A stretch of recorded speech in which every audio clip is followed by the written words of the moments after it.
ਜੀ ਉਧਰ bill Gates ਦੁਨੀਆ ਦਾ ਇੱਕ ਟਾਈਮ ਦੇ ਉੱਤੇ ਸਭ ਤੋਂ ਅਮੀਰ ਆਦਮੀ, ਮਾਈਕਰੋਸਾਫਟ ਦਾ ਜਿਹੜਾ ਫਾਊਂਡਰ ਤੇ ਉਸ ਕੰਪਨੀ ਨੂੰ ਜਿਹੜਾ ਚਲਾਉਣ ਵਾਲਾ, ਉਹ ਕਹਿੰਦਾ ਵੀ ਇਸ ਟਾਈਮ ਤੁਸੀਂ ਸਟਰੋਂਗ ਆਰਗੂਮੈਂਟ ਦੇ ਸਕਦੇ ਆ, ਵੀ ਕਹਿ ਸਕਦੇ ਆ ਮਜ਼ਬੂਤੀ ਦੇ ਨਾਲ ਜਾਂ ਜ਼ੋਰ ਦੇ ਨਾਲ ਵੀ ਆਲਮੀ ਪੱਧਰ ਦੇ ਉੱਤੇ ਗਲੋਬਲ ਇਕਨੋਮਿਕ ਸਲੋਡਾਊਨ, ਅਰਥਚਾਰੇ ਦੇ ਵਿੱਚ ਜਿਹੜੀ ਆ ਉਹ ਸਲੋਡਾਊਨ ਆਉਣ ਜਾ ਰਹੀ ਹੈਗੀ ਆ।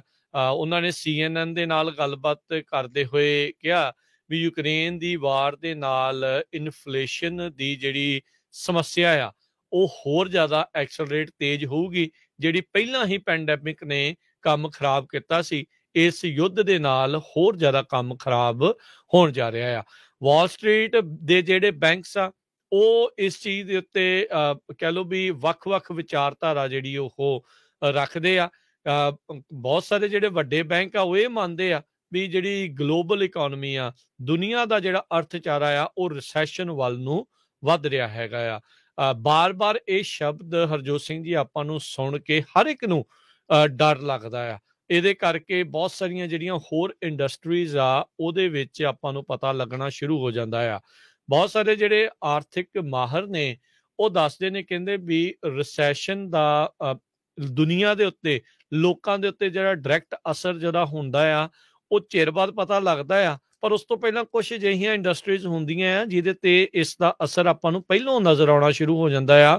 ਉਹ ਇੱਕ ਹਿਸਾਬ ਦੇ ਨਾਲ ਆਪਾਂ ਨੂੰ ਦੱਸ ਦਿੰਦੇ ਆ ਵੀ ਰਿਸੈਸ਼ਨ ਵੱਲ ਨੂੰ ਆਪਾਂ ਵੱਧ ਰਹੇ ਆ। ਕਹਿੰਦੇ ਵੀ ਟਰੱਕਿੰਗ ਇੰਡਸਟਰੀ ਉਹਦੇ ਵਿੱਚੋਂ ਇੱਕ ਹੁੰਦੀ ਆ। ਸੋ ਜਿੰਨੇ ਵੀ ਟਰੱਕਰਸ ਆ, ਇਹ ਤਾਂ ਹੈ ਨਹੀਂ ਵੀ ਸਾਡੇ ਕਹੇ ਕੋਈ ਰੇਟ ਵੱਧਦਾ ਹੈ ਜਾਂ ਘਟਦਾ ਹੈ, ਜੋ ਹੈਗਾ ਉਹਨਾਂ ਨੂੰ ਹੁਣ ਪਤਾ ਹੀ ਆ ਵੀ ਸਥਿਤੀ ਕਿੱਦਾਂ ਦੀ ਮਾਰੋ ਮਾਰ ਜਿਹੜੀ ਉੱਥੇ ਬਣੀ ਪਈ ਆ।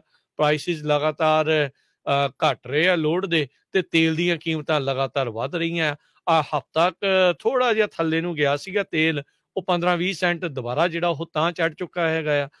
ਸੋ ਇਹ ਸਥਿਤੀ ਜਿਹੜੀ ਆ ਹਾਲ ਦੀ ਘੜੀ ਭਵਿੱਖ ਦੇ ਵਿੱਚ ਕੋਈ ਬਹੁਤੀ ਅਨੁਕੂਲ ਨਹੀਂ ਨਜ਼ਰ ਆ ਰਹੀ। ਵੀ ਇਸ ਦੇ ਵਿੱਚ ਤੁਸੀਂ ਇੱਕ ਹਿਸਾਬ ਦੇ ਨਾਲ ਹਰਜੋਤ ਸਿੰਘ ਜੀ ਕਿਹਾ ਜਾ ਸਕਦਾ ਆ ਵੀ ਮਹਿੰਗੇ ਸੌਦੇ, ਮਹਿੰਗੀਆਂ ਚੀਜ਼ਾਂ, ਉਹਨੂੰ ਲੈਣ ਦੇ ਲਈ 2 ਵਾਰੀ ਦੀ ਥਾਂ ਤੇ 4 ਵਾਰੀ ਸੋਚ ਕੇ ਬੰਦਾ ਫੈਸਲਾ ਲਵੇ ਵੀ ਕੀ ਜਿਹੜਾ ਇਸ ਦੇ ਵਿੱਚ ਕਰਨਾ ਹੈ। ਜੇ ਤਾਂ ਠੀਕ ਹੈ, ਤੁਹਾਨੂੰ ਲੱਗਦਾ ਵੀ ਤੁਸੀਂ ਸਰਵਾਈਵ ਕਰ ਸਕਦੇ ਆ, ਗੁੱਡ, ਵੈਲ ਐਂਡ ਗੁੱਡ, ਤੁਸੀਂ ਕਰੋ।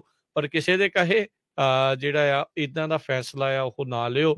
ਬਾਅਦ ਦੇ ਵਿੱਚ ਇਹ ਵੀ ਨਾ ਕਿਹੋ ਯਾਰ ਉਹ ਕਹਿੰਦੇ ਸੀ ਤੇ ਅਸੀਂ ਤਾਂ ਨਹੀਂ ਕੀਤਾ, ਤੇ ਉਹ ਦੇਖੋ ਉਹਨੇ ਤੇ ਇੰਨੇ ਬਣਾ ਲਏ, ਉਹਨੇ ਤੇ ਇਦਾਂ ਕਰ ਲਏ। ਇਹ ਤੁਹਾਡੀ ਇਨਵੈਸਟਮੈਂਟ ਜਿੰਨੇ ਵੀ ਜਿਹੜੀ ਕਰਨੀ ਆ ਨਾ, ਉਹ ਆਪੋ ਆਪਣੇ ਪੱਧਰ ਤੇ, ਪਰ ਆਲੇ ਦੁਆਲੇ ਦੇਖ ਲਓ ਚੱਲ ਕੀ ਰਿਹਾ ਹੈਗਾ ਜੀ। ਸੋ ਬਿਲਕੁਲ USA ਟੂਡੇ ਨੇ ਅੱਜ ਇਹ ਦੱਸਿਆ ਵੀ ਰਿਸੈਸ਼ਨ ਕਰਕੇ ਕੰਜ਼ਿਊਮਰਸ ਤੇ ਜੌਬ ਮਾਰਕੀਟ ਹੁਣ ਇੰਨੀ ਹੈਲਥੀ ਨਹੀਂ ਰਹਿਣੀ, ਬਹੁਤ ਜਲਦੀ ਚੇਂਜ ਹੋਊਗੀ। ਕਹਿੰਦੇ ਜਿੱਦਾਂ ਤੁਸੀਂ ਸੋਚ ਰਹੇ ਹੈਗੇ ਆ।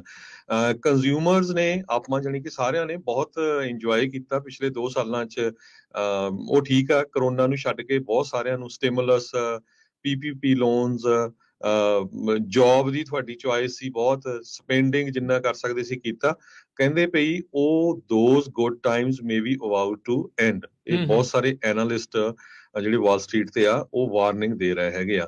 ਕਹਿੰਦੇ ਵੀ ਜਿਹੜੀ ਇਨਫਲੇਸ਼ਨ ਆ ਇਹ ਬਹੁਤ ਸਾਰਾ ਕੁਝ ਘੁਣ ਵਾਂਗ ਖਾ ਰਹੀ ਆ ਤੁਹਾਡੀਆਂ ਸੇਵਿੰਗਸ ਨੂੰ, ਕੰਪਨੀ ਦੀਆਂ ਸਪੈਂਡਿੰਗਸ ਨੂੰ ਵੀ। ਸੋ ਕੰਪਨੀਆਂ ਨੇ ਆਲਰੇਡੀ ਜੌਬ ਕੱਟ ਕਰਨੇ ਸ਼ੁਰੂ ਕਰ ਦਿੱਤੇ ਹੈਗੇ ਆ। So good times are about to end, ਇਹ ਐਨਾਲਿਸਟ ਨੇ ਅੱਜ ਵਾਰਨਿੰਗ ਕੀਤੀ ਆ।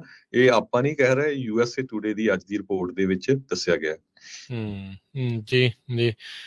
ਸੋ ਜਿਹੜੇ ਯੰਗ ਇਨਵੈਸਟਰ ਸੀਗੇ ਨਾ, ਜਿਨ੍ਹਾਂ ਨੇ ਕ੍ਰਿਪਟੋ ਦੇ ਵਿੱਚ ਹਰਜੋਤ ਸਿੰਘ ਜੀ ਇਨਵੈਸਟ ਕੀਤਾ ਸੀ, ਚਾਹੇ ਕਿਸੇ ਇਨਫਲੂਐਂਸਰ ਦੇ ਇਨਫਲੂਐਂਸ ਦੇ ਵਿੱਚ ਆ ਕੇ ਵੀ ਉਹਨਾਂ ਨੇ ਕਿਹਾ ਆ, ਇੰਸਟਾਗ੍ਰਾਮ ਤੇ ਕਿਹਾ ਸੀ ਤੇ ਇਦਾਂ ਕਰ ਲਓ, ਉਹ ਕਰ ਲਓ, ਉਹ ਭਾਈ ਜਿਹੜਾ ਧਿਆਨ ਦੇ ਨਾਲ ਚੱਲਣ ਹੁਣ ਵੀ ਕੀ ਕੁਛ ਹੈਗਾ ਆ। ਇੱਥੋਂ ਕੀ ਇਹੋ ਜਿਹੀ ਸਥਿਤੀ ਦੇ ਵਿੱਚ ਮਜ਼ੇ ਹੋਏ ਇਨਵੈਸਟਰ ਵੀ ਜਿਹੜੇ ਉਹ ਮਾਤ ਖਾ ਜਾਂਦੇ ਆ। ਜਿਹੜਾ ਕੋਈ ਨਵਾਂ ਇਨਵੈਸਟਰ ਜੇ ਕਿਸੇ ਨੇ ਆਉਣਾ ਆ ਜਾਂ ਆਉਣ ਜਾ ਰਿਹਾ ਆ, ਉਹ ਭਾਈ ਧਿਆਨ ਦੇ ਨਾਲ ਸੋਚ ਸਮਝ ਕੇ 4-5 ਜਾਣਿਆਂ ਦੇ ਨਾਲ ਗੱਲ ਕਰਨ ਤੋਂ ਬਾਅਦ ਦੇ ਵਿੱਚ ਹੀ ਜਿਹੜਾ ਉਹ ਫੈਸਲਾ ਲਵੇ।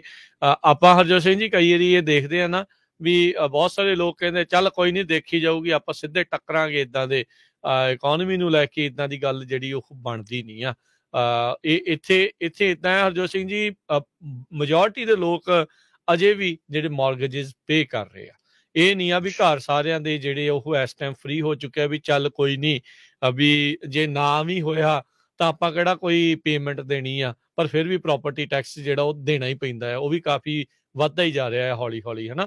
ਸੋ ਧਿਆਨ ਦੇ ਕੇ ਜਿਹੜਾ ਇਹ ਸਾਰੀਆਂ ਚੀਜ਼ਾਂ ਨੂੰ ਦੇਖੋ ਵੀ ਖਰਚੇ ਜਿਹੜੇ ਵਧਾਏ ਆ ਉਹ ਆਪਾਂ ਵਾਰਾ ਖਾ ਸਕਦੇ ਆ, ਜਾਂ ਹਾਲ ਦੀ ਘੜੀ ਜਿਹੜਾ ਉਹ ਥੋੜਾ ਜਿਹਾ ਹੱਥ ਘੁੱਟ ਕੇ ਜਿਹੜਾ ਉਹ ਚੱਲੀਏ।